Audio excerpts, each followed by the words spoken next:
Hey buddies, welcome to AmassGames. My name is Simon, and today looking at a game that's initially on Kickstarter called Cleocatra.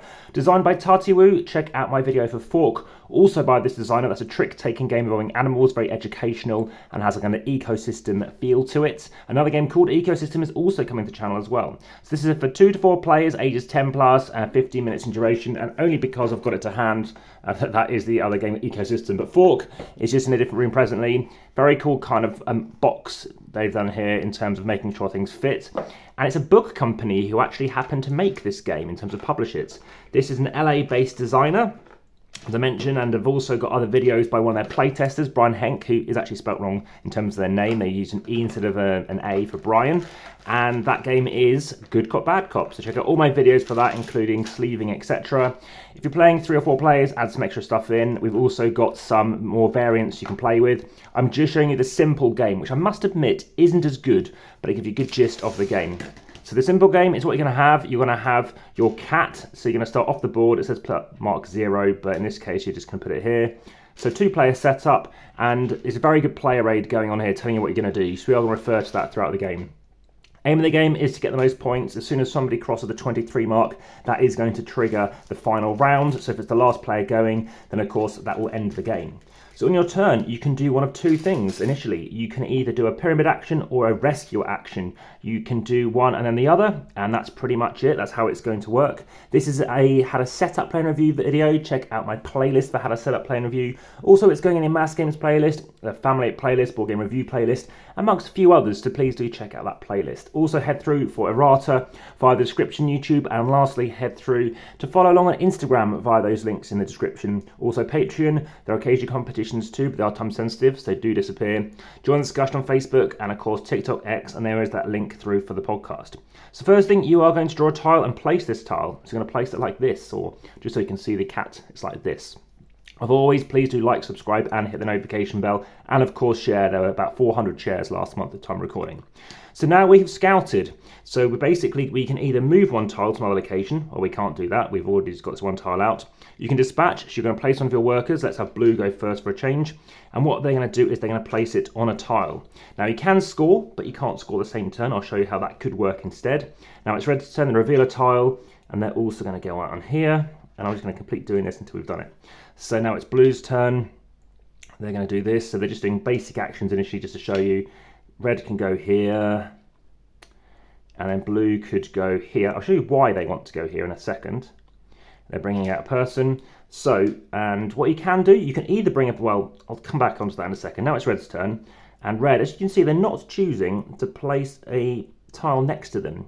Now, if you bring a person out, it's either got to go on a tile you've just placed, or it has to be adjacent to any of your existing pieces. So in this case, it might have to go here. I'll show you how that works in a second.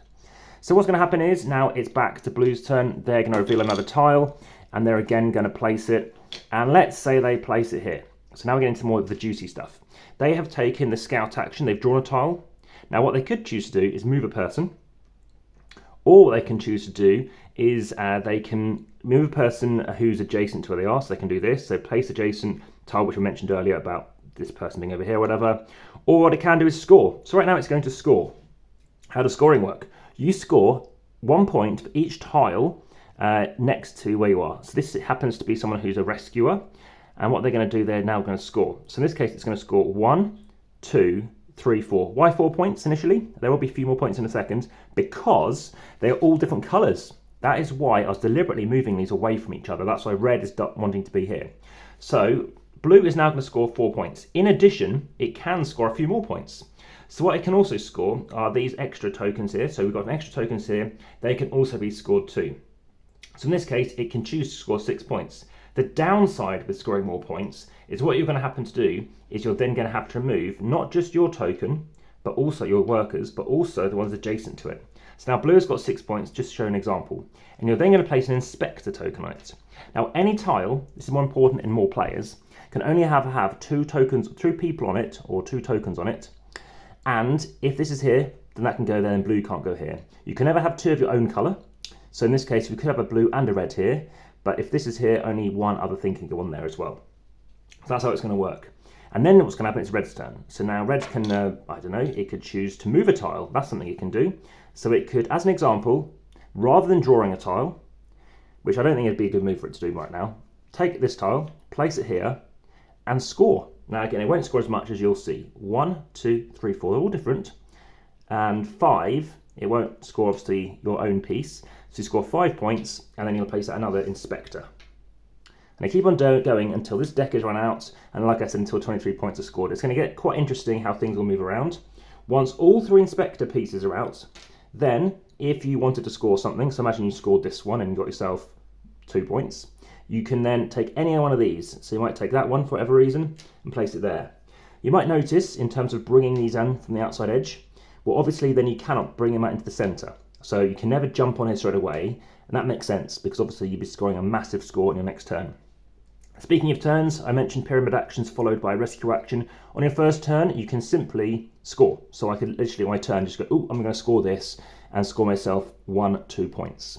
However, the downside is you are not able to actually, take any other actions because you've just scored, you've done scoring opportunity. Lastly, you cannot score on a tile whereby you have one of your workers on an inspector. So you cannot score that way. That's something to be aware of. So just to recap that, like I said, you can score quite a few points if you happen to have those helpers. Basically anything adjacent happens to have helpers on them, but like I said, they will get removed, and you cannot score it if your rescuer shares a tile with an inspector. So what I can't do is score it, bring a piece on here somehow, and then score again because that's on it. So you've got to get it off or score something else which then removes it. What do I think of the game? I kind of give this slightly below average, a 6 apparently, about 6. So my average rating is 6.4, presently over 2,500 board game reviews. And yeah, basic game is fine. There's a lot more stuff to discover as well, a lot more other things you can deal with.